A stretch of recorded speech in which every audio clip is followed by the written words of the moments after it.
there's not a single one that I would say the protagonist is my favorite character. And that's truly because the sleeper teacher is never the protagonist. And that is unfortunate for all of us. I think the laziest protagonist in Shonen is...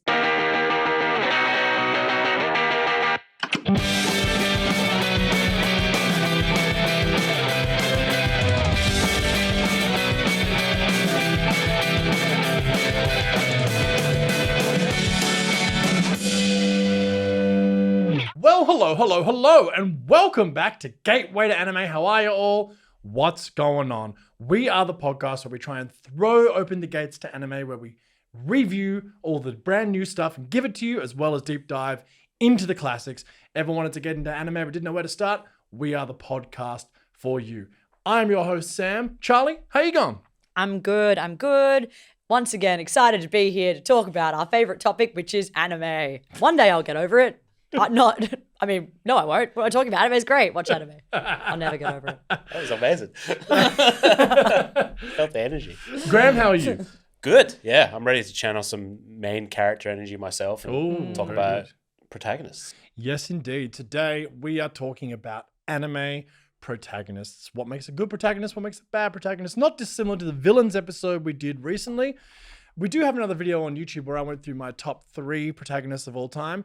You can check that out on our channel, but we're going to dive a bit deeper into that. We're going to talk about shonen protagonists, shoujo protagonists, anti-heroes, light novel, as in sort of more isekai. We're going to cover the gamut and talk about what it is that we find interesting and or disinteresting about anime protagonists. But before we start that, let me first say a huge thank you to this episode's sponsor, Makari. Link is in our bio.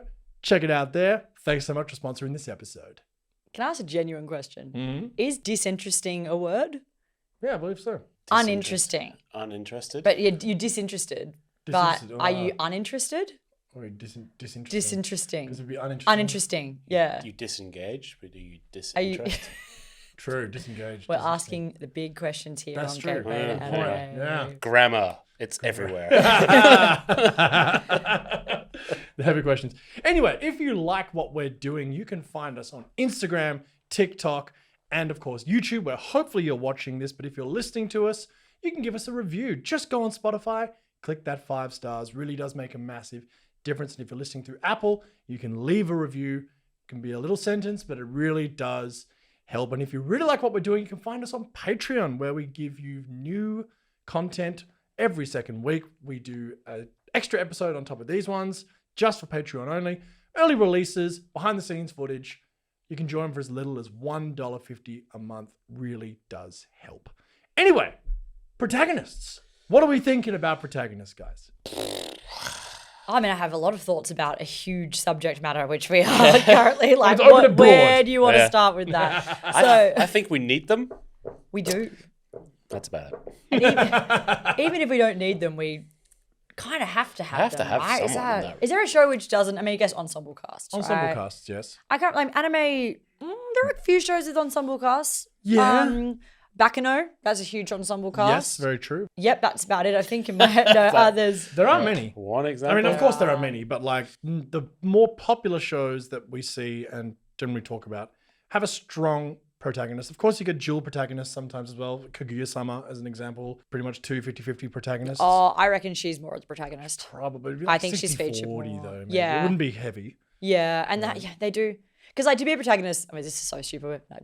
Webster's dictionary defines protagonist as like, you know, obviously there are shows in which there has a less obvious protagonist. That doesn't mean that like, you know, we're not talking about just Naruto and that's it. We're talking about shows that's main character. So there's other shows that aren't as obvious protagonists that we're going to be talking about too. Yes. Because like, here's one that I find interesting. Hunter x Hunter. Yes. We've got Gon is obviously the protagonist, Gon right? Freeces, yes. By the end, Killua has as much screen time, if not more. Yes. Do you think they are dual protagonists? No. Yeah, I don't think so either. No. It's Gon's story we're following, and he Gon's picks story. up the people that kind of, yeah. Anyway, that's all I had to say on that point. Well, this is the thing. The protagonist is quite simply the main character, the person whose story we're being told through the eyes of. A lot of novels change protagonists for different chapters and whatnot. Of course, Game of Thrones, a very famous example of just multiple protagonists all at once. It weighs heavier sometimes, you know, in like the first book. It's obviously mostly Ned Stark. And then, of course, we get the big twist. If you haven't watched Game of Thrones, here's a twist for you, but what have you been doing the last 10 years? Of course, killing the protagonist. Yep. Huge thing. Very rare. Very rare. And then, of course, it does shift continuously throughout the rest of that story, throughout the different books. So that's another example of a major piece of IP with no main protagonist. Famously dual POV. Yeah, multiple POVs. Multiple POV. A good example of, in Western media, of a pure ensemble piece, which then tried to spin off a character and it failed miserably. Are we going to talk about Friends? We are, Graeme. Well done. Oh, Yes, wow. well picked, sir. Obviously, a huge ensemble cast. Anyway. And different to Seinfeld, which is an ensemble cast, but Seinfeld's a protagonist. is- yeah. Jerry's the protagonist, obviously, very clearly. But, of course, in Friends, they tried to spin off with Joey, and it was an abject disaster. Terrible. They should have gone with Monica. Yeah. Whoa. I But actually then don't you've know. got Chandler anyway. Then you've got dual protagonists. So like, They're true. uh, Anyway, what a... Sorry, thank God for Friends. The things that I like about anime characters in general, I think that I tend to gravitate towards side characters more. Obviously. You know, like, and that's just like a thing that often I'll like in a stereotypical way, I'll look at something and be like, I found the protagonist somewhat boring. And I find that in most media. I'm always like, who's a cool side friend, side friend. side Side girl, friend. Coming at side you. girl, side piece, like who's a bad guy, who's this and that, you know. But I think that it's anime, like it's not fair for me to be like, no, I don't really like protagonists, because we've got some of the best characters who are protagonists of anime. And I think being the best protagonist is different to being the best character as well. It's like, what, like, yeah, that's the question here. Is it like, are they just a good character, or do they serve the purpose in the way that the story is told around them makes them a good protagonist? Or is it that they have like good development? It's just down to what you consider a good protagonist. 100%. And there are tropes galore, obviously. And we might as well start off in the shonen world, right? Okay, Yeah. probably the most recognizable protagonist, the most recognizable IP in the anime medium, of course. So I'm just going to read something that I found today off a website, and I will, of course, quote this website. So this is a website called tvtropes.org. Check them out. It's quite cool. So this is the stock shonen hero. I'll just read this sort of quick. So most franchises will start with a big-hearted, energetic kid hero. Intellectually, he's nothing to write home about, but this average, simple-minded boy is actually a cunning genius when it comes to the serious business of choice, so whatever the rules of power of that world. He's got a natural gift that blows others out of the water. On the rare occasion he loses, he'll train so hard that he catches up to and outsmarts masters of the craft one after the other. He takes pride in his strength, but his true power comes from his friends. Of course, one of the biggest tropes in all shonen. Don't pick a fight with him or anyone he cares about, because he never gives up and will find a way to beat you. So God, pretty I tropey love, right there. honestly, TV tropes is so funny. I highly recommend. There's like, they get more and more niche, and then it's like, not to be confused with this, and it's like the reverse of the other one, and then there's like lists of like, it's actually, all hyperlinked. you could truly spend several days, like I have, on TV tropes and being like, yes, sweet. I've actually like found shows I want to watch based on like the trashiest tropes I can find. I'm like, I love that one. Like, I can't. Yeah, highly recommend. But also, just to go on top of that, something else he puts on, this writer writes on TV tropes. So usually a combo of book dumb, hot-blooded, idiot hero, the recipient of the gift, unskilled but strong, training from hell, instant expert, the determinator, time to unlock more potential, the power of friendship, all-loving hero, and to be a master. So that, again, covering so many... Sounds like Bleach. It's like all of Bleach. There's so many. Yeah, Naruto. I guess also, let's talk about, and I spoke about this in that video I mentioned earlier with my top 3 protagonists, because let's talk about Naruto, right? Yeah. Now, it's interesting with Naruto because I think Naruto, from the first part of Naruto, before it becomes Shippuden, is great. Fantastic protagonist. Yeah. Tropey, but like really cool, because like it's one of those things, there's a big trope here, and it's like there's so many Asta's kind of one in a different way, but one of the biggest tropes is shonen protagonists is like the morally sort of infallible, pure of heart lead who pursues impossible goals whilst making the world and everyone around them better simply by virtue of their innate goodness. Yeah. You know, they're always morally pure. And like they're always doing the right thing. Now, Naruto is interesting because Yeah, I was gonna he's say, different to that. Yeah. Right? He's not one of those really like clean, pure, like always does the right thing characters. He kind of, he's obviously he's very traumatized, orphan, lost his parents, the whole town hates Hates him. him. He is for no reason. for no good reason. The third No Hokage. reason. We're getting into third Hokage again for all of you patrons out there. The best protagonist. We're going to walk out of this. It's ridiculous. Can't believe we're here again. Sorry, for those of you who don't know, we did a Patreon exclusive episode where we ranked the Hokages, and me and Graeme became enemies that day. I haven't looked her in the eyes since. You can check it out if you enjoy that first one. That's what we do on Patreon. You want to never over there. respect me again, then do that. No, but what I liked about Naruto is that obviously there's another huge trope in lots of Japanese media, particularly shonen, which is, of course, the hard worker versus the genius. And of course, we get that with Sasuke. And what I loved about that whole first part of Naruto is that he just had to work and work. Yes, of course, he had a terrible great power sealed within him, which he could draw upon, which is often the case. But he just wasn't, outside of that, which was also a curse in many ways, you know, it was like not something he could just instantly control. It took him the whole 365 chapters to be able to control it. But it's just really interesting when you've got someone who is traumatized, who is flawed, and who is trying his best in spite of the huge obstacles thrown in front of him. That's fascinating. We can all relate to that to a degree. Yeah. And then, of course, in Shippuden, he became the chosen one. He became Jesus. And all of a sudden, it was just like, this isn't what you told me this was. The whole moral of the first half of it was like, you don't have to be the chosen one. You can fight your way. And then it's just like said by the literal chosen one. Like, oh, okay, like fine. So this is interesting because you were kind of saying that like Naruto comes from that cloth of being like the morally sort of like does right by people, kind of like, you know, friendship and blah, blah. But like all of those protagonists that I can think of who would like fit that, like Naruto's got this very specific like loudmouth kind of annoying energy, marches to the beat of his own drum, doesn't really care. Vandalizes things. It's giving like Luffy, Asta, Naruto, Goku, and I would say this is one that I find interesting, Ash Ketchum in a massive way. And Ash, I guess he learns moral choices as they go, but like all of their goals to start with are like hugely selfish. Massively. Literally all of them are like, you know what, I want to be famous. Literally Ash is like, what if I like capture a bunch of animals and make them fight and then I am the best. And then like Naruto is just like, what if I was just like, you know, number one, which as you say is having a trauma response. I totally relate to that. But like, none of them are coming at it. Even like Asta, he's just like, I wish I had some magic. Hey, I'm going to get so much hate for this episode. So I know these characters are more deep than that.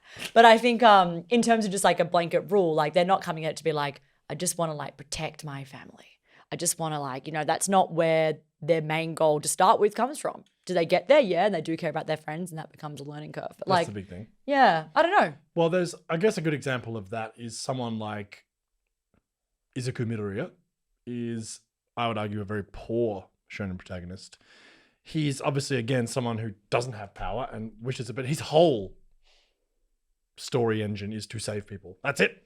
That's all that it is. He is magnanimous. It's literally everything about him is, I want to save people. That's basic. And kind of Ichigo as well, but like not actually outside of his own circle of friends. It's... No, but like Midoriya, hang on, sorry. Midoriya is like, you know, he's grown up. Why do I always end up defending My Hero Academia on this podcast? I'm not even that big I'm a the fan. one who likes it. Everyone on there else on the bus as well. Yeah.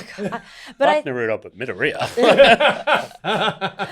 But Third Hokage is the strongest Hokage. like, no, Midoriya, like, look, he's still, you know, he don't forget that, like, in his world, like, the people who have the power, he's like a bullied, like, trauma response, and he longs to be a superhero that is the number one. So as much as he's, like, driven by his, you know, and it is the whole thing, my legs moved before they knew what they were doing, and that's why he's actually deserving to be a hero. He's inherently good. He is inherently good, but he also is driven at the start by wanting to be famous and take some power back, and he's obsessed with hero culture. Yes, you know, he is, yes. He's always writing notes, and he's like, that's why he ends up being good. Like, I'm not saying it's the best written protagonist ever, but I do think that it's not as simple as just being like, he wants to save people. And if that's the case, then it's like, but like, he also wants to be a hero and studies the art of them before he even has any way and has like a complete obsession with them. Not because he wants to save people. He likes the idea of people being saved. He's also someone who has been horribly bullied by everyone in a world where he was not given what most people have, which is a quirk. Never. So he's been completely like, similar to Naruto, actually, like pretty deeply traumatized kid. Yes. Who then gets given the opportunity and makes the most of it. And because he does have like, and then it's like the idea of what makes a hero. Like, are you just lucky? It's actually the natural talent versus hard work in they're trying to put that in there, I mean, I think they do that. I mean, it just gets a little bit boring after a while, that's all. But I think, I think that at the start, I actually kind of enjoyed his journey as a protagonist. I agree at the start it was much cleaner. He also just gets lost in the reeds of too big of a cast, I think. Like, I actually, funny enough, at the time of recording this episode, the latest My Hero Academia episode that just came out is called I Am Here. Man, it is back. That was one of the best episodes I've seen probably since All Might versus All for One. All right. It was like, I was like, yes, that's why I love Shonen. So don't get me wrong, I like My Hero Academia, but I think Izuku Midoriya is one of the weakest aspects of it. And let me ask, this will lead me to a question. How often is the protagonist of a show your favorite character?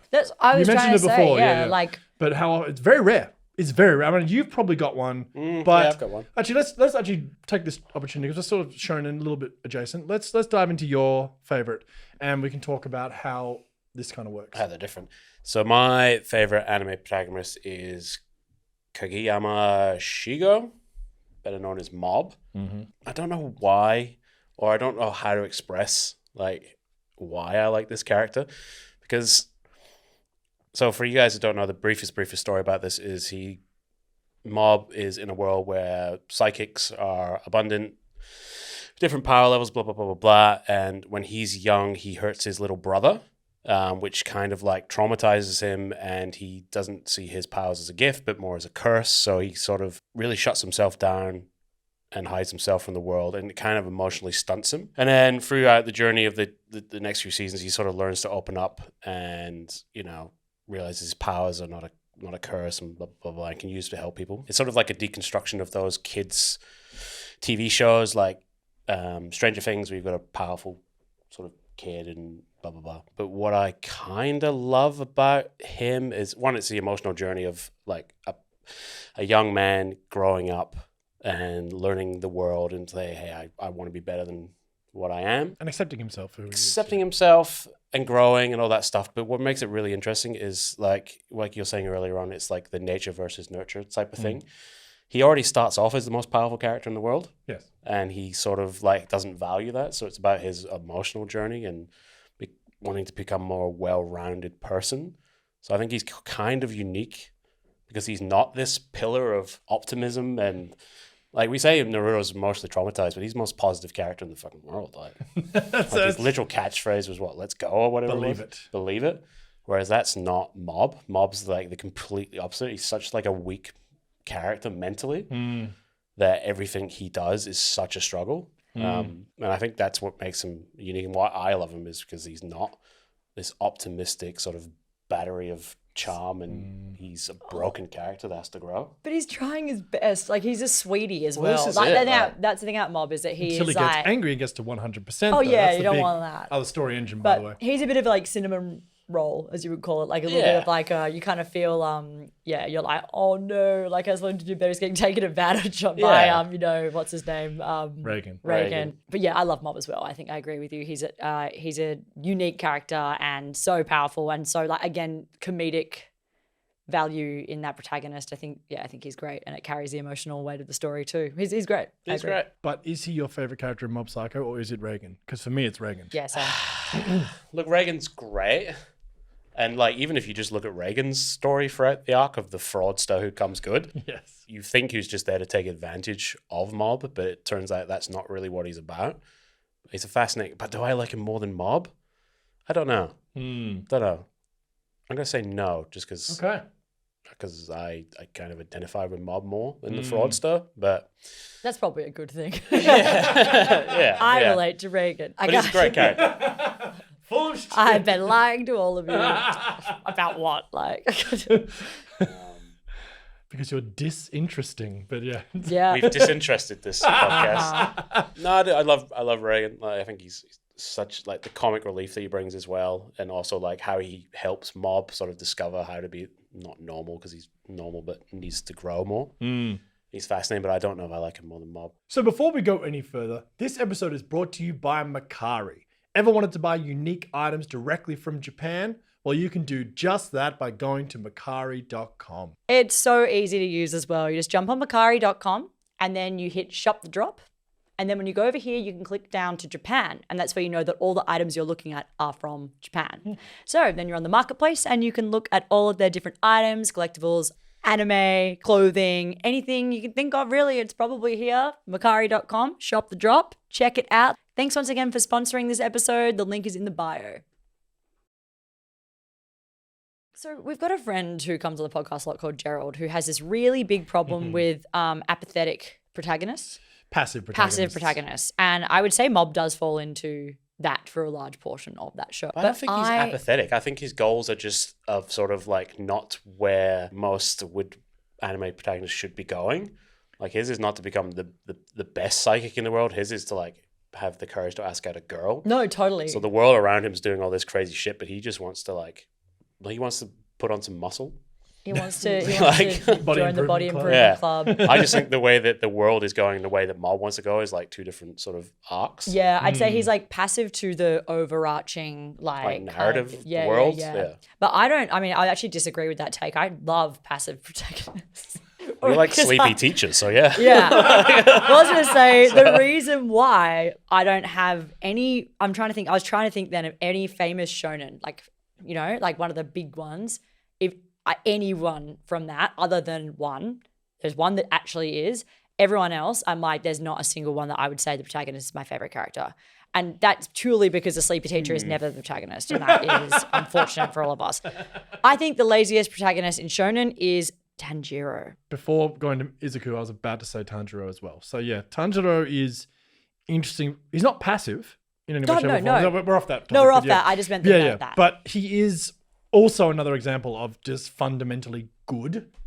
He is that. He is good. By virtue of his goodness, he empowers everyone around him who want to be as good, morally good as him. You know what I mean? Like he's sort of operating in like a Kantian level of like coming at it from the most good that you can do, and like you can never tell a lie, and you can never possibly do anything amoral, or else you might as well kill yourself. You know, that's sort of Kantian level, it's like moral philosophy. But he's kind of that in a way. He is totally that, and I find it not particularly interesting. But you know, that's okay. It kind of works for the show. I think it works for the narrative that he's in, and he works as a protagonist for that because he's surrounded by characters who are not in that. But again, we've talked about this. It's like every demon then sees the goodness from him. Like as we've talked about this before. It's like it gets a bit exhausting, and I find that actually more so than my hero has that through line. But Deku absolutely does that too. Yeah, and straight. And so does Ash. Remember when Ash let Butterfree go? The fuck was that?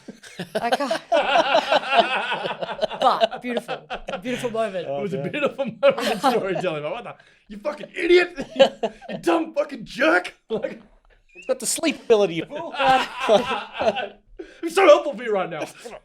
Anyway, but there's one shonen anime which I can safely say, and I think you can talk more on this because you have written a whole video essay on it that is on our channel. But Edward Elric is my favorite character in Fullmetal Alchemist and Brotherhood.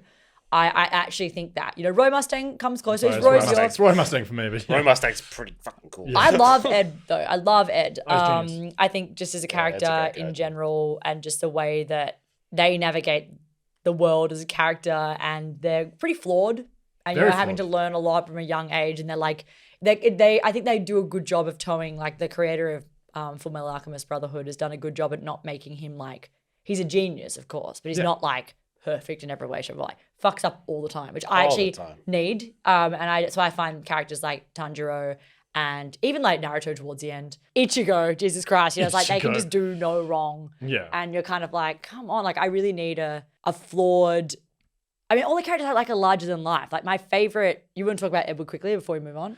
I mean, you're covering him pretty well. Like again, the video I mentioned before, he was the second of my three protagonists, favorites of all time.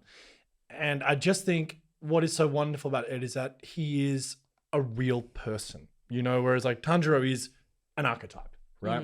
And yes, of course, he has very personal reasons for doing what he's doing, and his tenacity is probably that's all of their main traits, really. Like if you get to the bottom of shonen protagonists, it's their tenaciousness that really is their like driving. They'll never give up. But Ed like almost does a couple of times. And I mean, Alphonse does, and Alphonse is 12, yeah, I mean, this is the thing. which I think is written well. Like, this I've is the always thing about like, it. It's you know, great. Right. It's he's been through it. Okay? Anyone who's listening to this podcast knows that Fullmetal Alchemist Brotherhood is my favorite piece of fiction ever. Full stop. By the way, I bought this shirt in Osaka. It was insanely expensive, but it's the best thing I've ever bought. For those of you who aren't watching, it is, of course, an Edward It's a Elrich shirt. Tanjiro shirt. I got it. Tanjiro, Ichigo, Deku. all smiling. Just in a hot tub.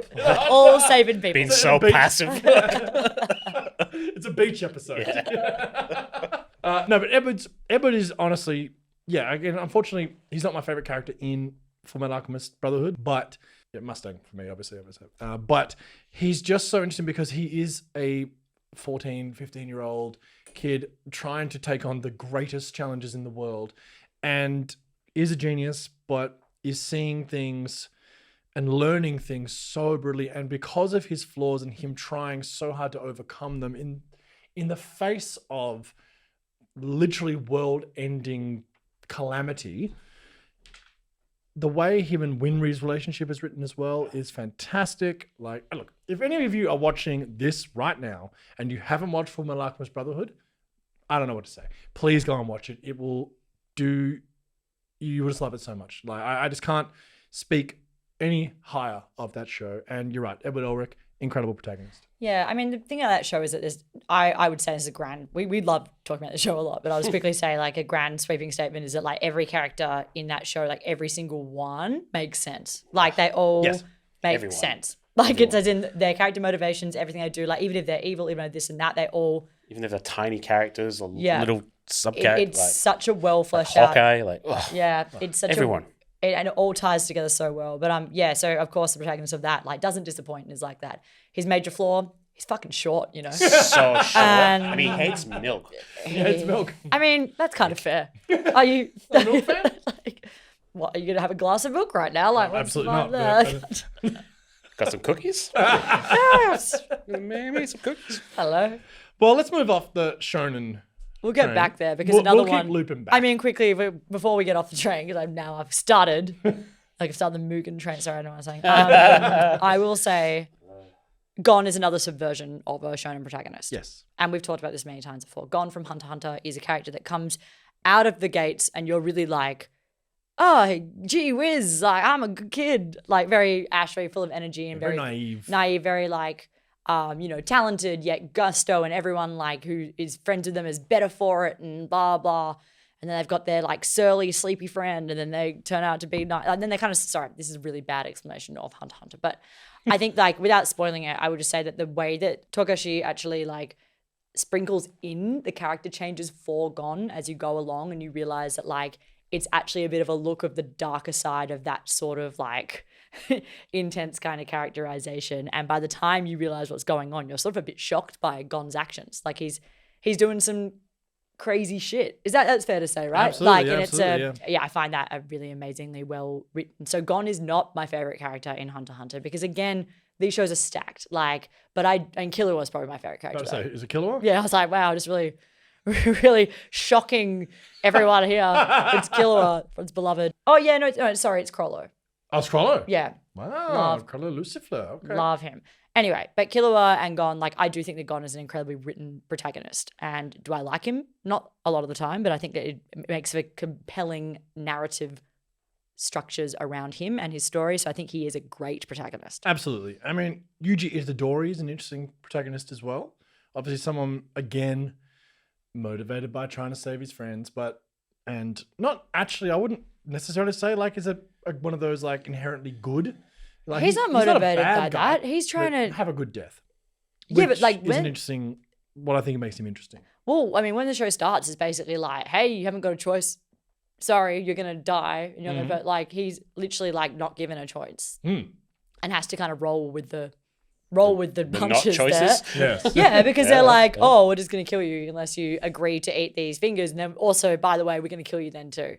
But you might make a bit of a difference, and I guess like we've talked about this a lot in this podcast too, that Itadori and his relationship with death and the idea that his entire character arc is like an existential, like journey to find what is the best way to die. And like, I think that that's a really fascinating, I think he's quite unique for the Agreed. shonen space in particular. Agreed. But characterized entirely similarly to any of your big happy-go-lucky, like big dumb head. Yep. I can't just say dumb Absolutely. head, but you know what I mean? Like he's got, Yeah. if you were just to glance at like a clip from the show, you'd be like, oh, there's Naruto, like doing some yelling. And they're like, but There's actually, Ichigo, like, yeah, but actually it's very different, even though he's kind of, you know, all those things combined into one in terms of like personality. His arc is quite unique. it is. And good, but he's definitely, again, he's up against it. Like, whose favorite character in Jujutsu Kaisen is fucking Itadori? Like, that's impossible. That's impossible. Everyone's Gojo. There's like 20 sleepy teachers. See, I like Megumi more. I don't know. Megumi. Yeah, I like just- Megumi more just too. Enjoy Megumi more. Yeah. I Oh, like man, the Megumi. Itadori or than Gojo? Oh, probably better than both, to be honest. Yeah, I like Yeah. Gojo's like Gojo's hot. That's just what it is. It's also Like, awesome. Gojo's like he's number awesome. 5 on my list. Number 5? Yeah, He was I- in the background of your phone for like 2 years. Yeah, he was. Whoa. Don't rewrite history here and lie Well- again to the fans. Now Gojo has on my never been in diary- the background of my phone, so I can say Megumi. My diary, I now have a sticker of both Gato and Gojo. Wow. And they're holding hands. Sorry, I'm not even kidding. It's actually sick. I love that friendship. I do. Yes. I'm not like doing a shipping thing, I swear to you. I mean, I like Geto and like that whole characterization too. He's above Gojo in my head too. Okay. Sorry, no, now we're into like, who do we rate above Gojo? Patreon. Who do we like more than Gojo? Okay, now we can step away from the show in now space. it's- Yeah, it's good. Everyone's like- It'll drag us back in. But Yeah, we'll get there again. All right. Well, Charlie, do you want to talk to us a little bit about shoujo protagonists? Yeah, and absolutely. The tropes that are associated there. Well, it's interesting because like shoujo protagonists and shonen protagonists in a classic sense have a lot in common.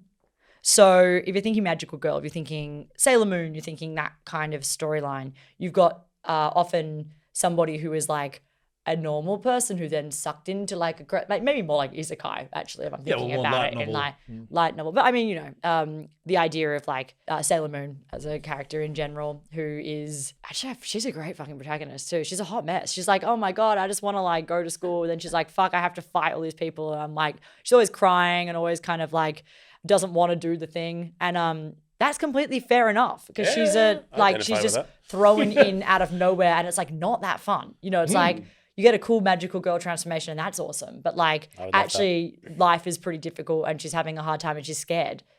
Realistic. Yeah. She's not my favorite shoujo protagonist, I will say. But there's different genres here. So magical girl is sort of different again. I've got probably like rapid fire of my favorite shoujo protagonists. There are a bunch of different tropes that go along with shoujo. Just depends if you're looking at like high school, you're looking at romance, you're looking at slice of life, that kind of thing. I'd say recently a big trope is sort of like a wholesome fish out of water female protagonist like going to a school and then like befriending the popular guy. That's a real trope.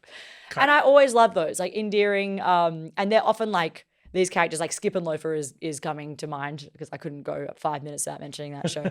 The idea of like a very like, what's the word? Like a very surprising, plucky, like just go, I'm trying to find the word, like confident, yet really kind-hearted protagonist who's like trying to kind of get through, similar to like, as we were saying before.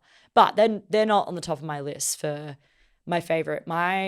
Some of the most like surprising and I think varied protagonists come from shoujo because the storylines can be a little bit more different because often it's just like a setting that would be in common, like a school, as opposed to like chosen one gets power, like blah, blah, blah. Number 1 on my list of just rapid fire shoujo favorite protagonists is, and this show has like aged so badly in some ways and then aged incredibly well in others. And so I have a hard time whenever I talk about Ouron High School Host Club because it's such a big part of my life growing up and like what got me into anime. And like I found my old manga collection and I have the whole series. And I honestly, when I was younger, I was like in high school when it was airing, I was so obsessed with it. And it's just like it still is one of the funniest shows ever. It's like a full comedy. For those of you who don't know about Ouron High School Host Club, basically the protagonist's name is Haruhi. And she is a scholarship student at the most like fancy school in the whole of Japan. And she's just like a student, not much money, got in on her academic skills. And at this school, the high school host club, what they're called the host club, are a group of very beautiful, very popular, very rich, elite boys who are from like very rich families. And they, in their spare time, run a host club at the school. And basically the whole premise is that Haruhi is trying to find a quiet place to study and walks into the room that is the host club room and like is freaked out because they're trying to like, take her on as a customer. Like it's more wholesome than it sounds. It's like they literally just like serve them tea and talk to them and like it just sets the vibe of it. It's very funny. But she ends up knocking over a vase and owing like $200,000, and they decide that in order for her to pay back the debt she's going to work as a host. And it's because they think that she is a boy at the start because she's got these glasses on and messy hair and she can't afford a uniform. So she's wearing kind of vibes. She's wearing like just her old kind of like pants and a top oversized things. Basically, they're like, you can just help clean up the club. We don't need you. Like you can work off your debt. And then there's like pretty this nice great fucking vase. Yeah, no, it is. It's like it's worth like crazy. It's dumb for this show is really funny. Like I can't recommend it because it is so dated so badly, but like it's so funny. But yeah, basically they end up taking off her glasses at some point and realizing that she has these like massive, big, beautiful eyes.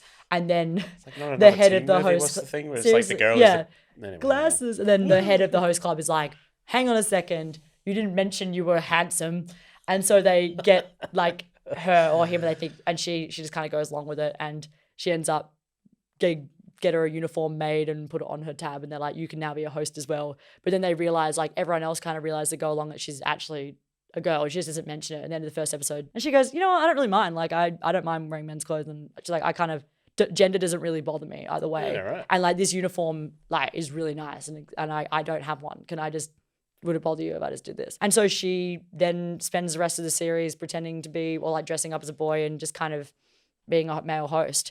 And this is where the show ages incredibly well. Like it's Haruhi is a protagonist, and their relationship to gender is so like non-binary conversations before non-binary conversations were really in mainstream media like that. Obviously always have been happening, but in a show like this. And the reason that she's so like very kind of fine with it is that her father as well, who you meet, is also somebody who dresses up like in women's clothing most of the time as well. All right. So, and that's like, yeah, the reason I like Haruhi though is because her attitude is a very unique blend of dry and laid back. Like she doesn't give a shit, and it's so great. These people are kind of like trying to impress her, and she's just like, I just want to like study, but not in a way that is like, she's not uptight at all. She just kind of goes with the flow. So she's sort of like, yeah, okay, I guess I'll just do this now. And like it's very different from the rest of the host club of like larger than life characters. So I think Haruhi's really fascinating for that reason. And she also like the kind of her dryness plays off that humor really well. So she's great. Yona of the Dawn, I've talked about this before, is a fantastic, really underrated shoujo manga and show. Where I think the protagonist, Yona, has some of the best character development I've seen in any show. So basically it starts out, she's a princess, and then all goes wrong. She gets betrayed and she has to kind of flee, and she ends up having to become a warrior, basically, and it kind of follows her journey. It's a really fucking good show. I recommend it to anyone who likes action, like fantasy action. It's great. And number 3 is, oh no, I can't believe I'm about to say this out loud. There's a show called like Maid-Sama. It's like Kaichua Maid-Sama. It's just like about this girl who... I don't know this one. Sam just closed his eyes and breathed deeply. No, it's just like, it's fine. Like, again, it's another show that's aged badly, but it's a shoujo absolute fucking classic. And the protagonist of that show is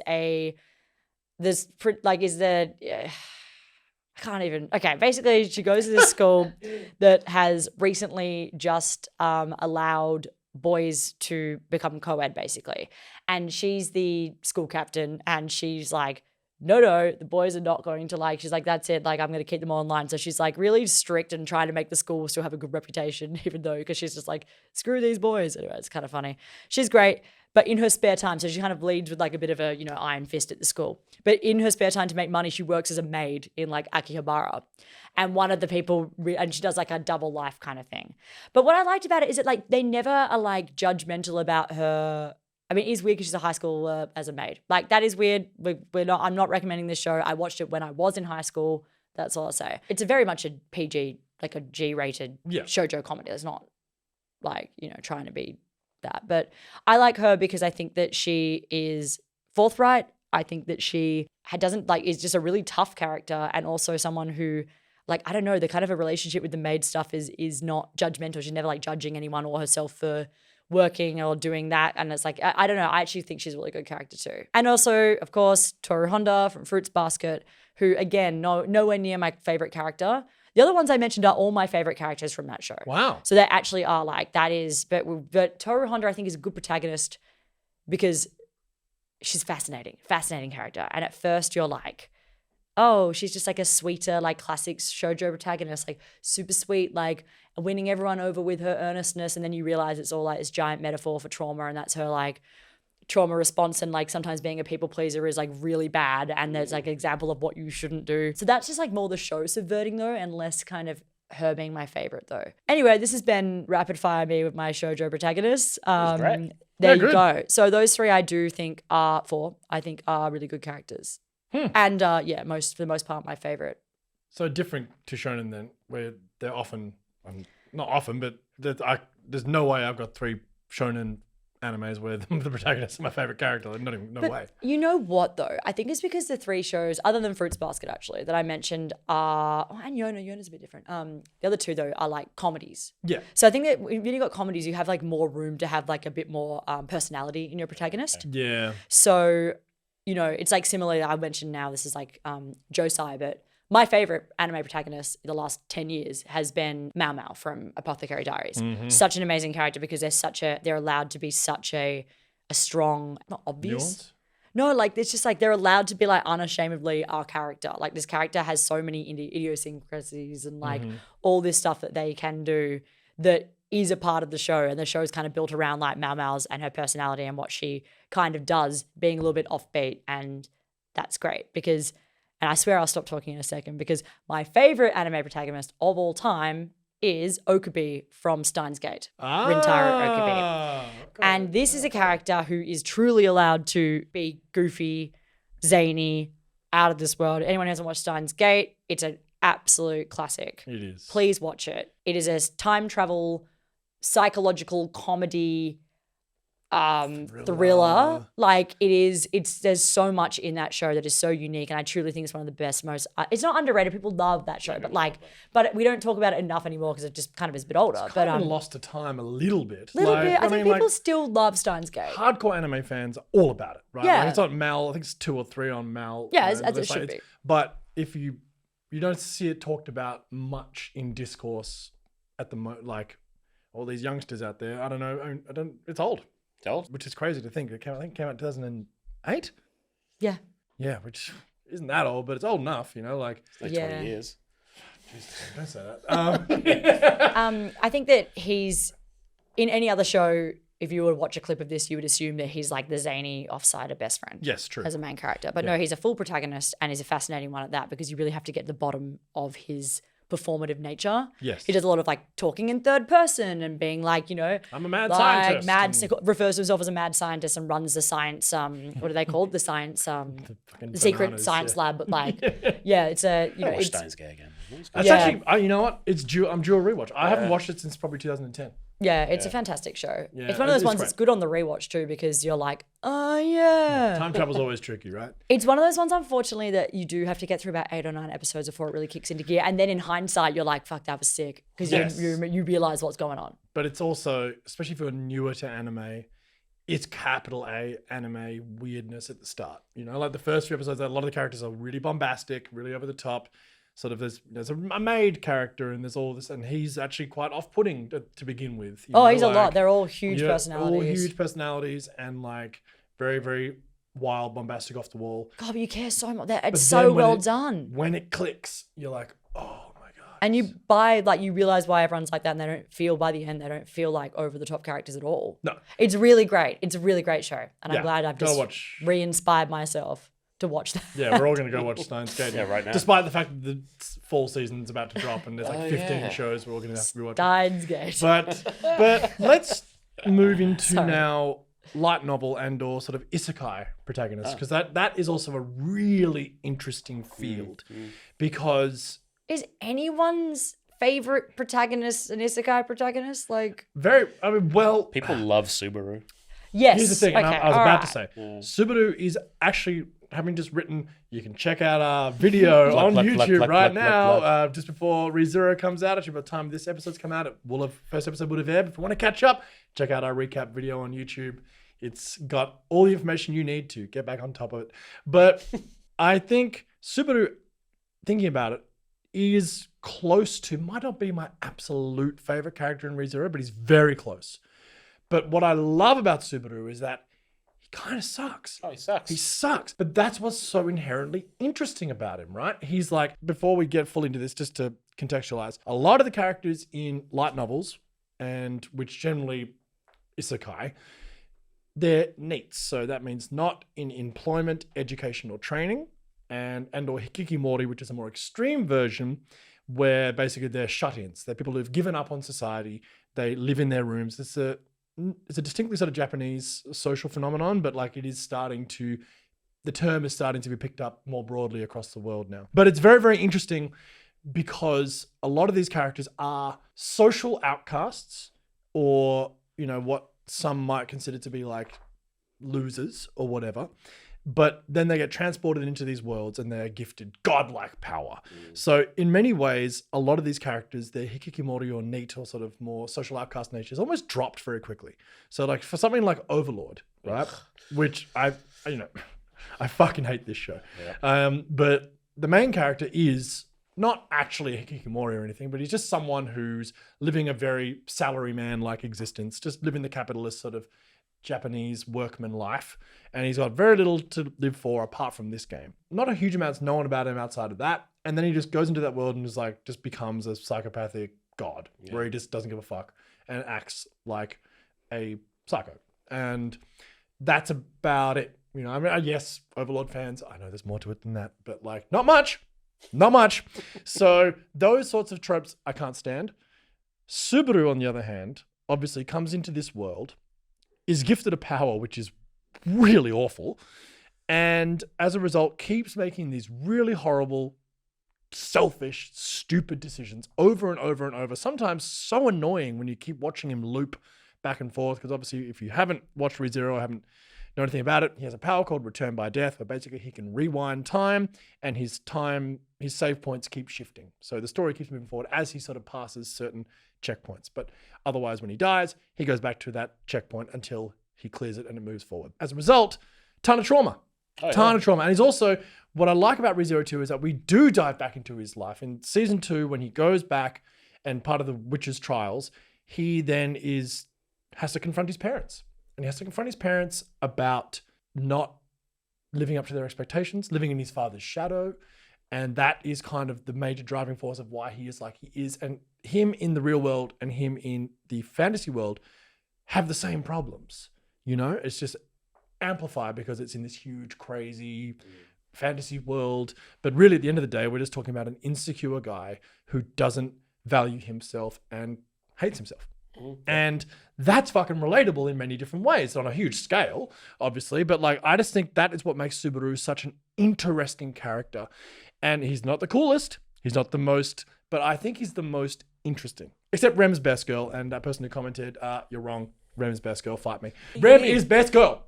Rem is best girl. Anyway. We're not having a best girl debate on this podcast, are we? Because obviously it's Amelia. I can't. Nah, it's Echidna. Oh, that's a pretty good obviously shout. It's fucking Echidna. She's the coolest person ever. It's pretty cool. Is that tea party she's having? Yeah. You just drink my body fluids. Do I? Like, Hey. Couple of flaws. Best girl. I got this. Anyway, we're not a best girl podcast, but anyway. Patreon, we are. On Patreon, get over for the best girl debate. It's happening. Oh my God, we're doing best girl, best boy. Girl debate. We're doing it. It's best happening. girl, best boy as well. Yep, best girl, best boy. That is happening on Patreon. You can join for as little as $1.50, but that doesn't give you those episodes. You got to go to the next tier. Anyway, I just find there's so many different, like the Isekai thing. I mean, what about Konosuba? What are your thoughts on him as a protagonist? He sucks. Another one. Yeah. But I kind of like it because he's like, I'm in a magical world, but I don't really want to be the hero. Like, I just kind of want to chill out. Like, he wasn't a NEET in the real world, but he wants to be a NEET in the magical world because he thinks the world is easier. Because he's like, I'm from the real world, so I can manipulate this world so I don't have to do shit. It just doesn't work, and he gets forced into these situations of being the hero. But he sucks. Again, he's very Subaru like coded. Right. but the world is just more comical, and the situations are just more comical. But he just wants to like hang out on the couch, and I'm like, yeah. But Subaru is active though. Subaru is active. He keeps trying to put himself in ridiculous situations Yeah. he's got no business being in. There's just so many. But also the other thing about these sorts of characters is that they're the unfazed sort of everyman. You know what I mean? Like a lot of them are just sort of like, you know, more nonchalant. This character, like Kirito is a good example of like the stoic badass. You know what I mean? There's that example of like, I'm just like the fucking best at this now. Is anyone's you know? Like, favorite protagonist Kirito? It can't be. It can't be. It I can't be. If it want- is, please, shame on you. I sir. would like to interview you. Can you come on the show? I'm actually genuinely like, I'm intrigued. Maybe I'm missing something. He's boring. There's also another isekai genre, which is like the dating simulator, comedy, like, and Villianess. one of my favorite protagonists of all time is actually from one of those.